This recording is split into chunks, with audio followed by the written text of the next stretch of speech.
Catherine. The Princess of Wales has pulled out of attending Royal Ascot at the last minute, leaving Prince William to ride in the carriage alongside his father, King Charles, and Queen Camilla.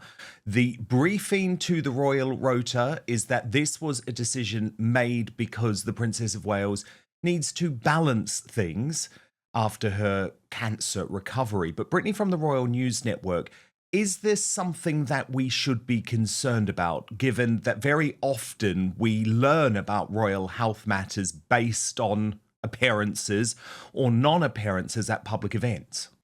I think there is a reason to maybe be a bit concerned, but she's still recovering. And I was just in London last week. It has been pretty hot. So I can imagine being out there in the sun all day increases some risks. So maybe they were just sort of evaluating that and going, well, because she's still recovering, she's still a bit sensitive maybe to being outside for too long. Some things make it tough, and they've decided to pull out. There was just about 30-minute gap between announcing the carriages and revising. And I just can't help but think, did they not know this enough ahead of time? Could Kensington Palace not have been a bit more on top of this? Because I imagine they probably knew a bit earlier in the day that she probably wasn't going to make it. So my more concern is that we're still getting these sort of communications mix-ups that I don't really think should be happening. I think there's a way to kind of avoid those type of conundrums where then it really does look like she's pulling out of something last minute, where it might be to do something with the kids. Maybe it is a bit with her health and recovery.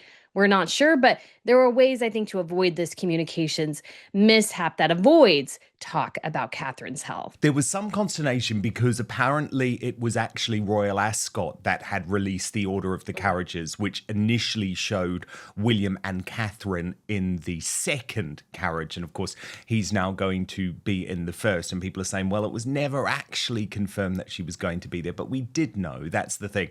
And I think actually, Brittany, you're right to raise the weather, right? We are, what's 27 degrees in Fahrenheit? Like, probably for you Americans, it's not too much, but we struggle with 27 degrees at Royal Ascot. In fact, I was speaking to, according to Taz earlier, who's actually going to Ascot tomorrow with Lady Colin Campbell, and she was just saying, how am I going to cope with this weather? So it is highly possible that Catherine, still recovering from cancer, having had a very busy schedule, just thought, look, I can't stand being in that heat all day. We should say as well that she made it very clear that she's disappointed not to attend. So hopefully this isn't anything too serious.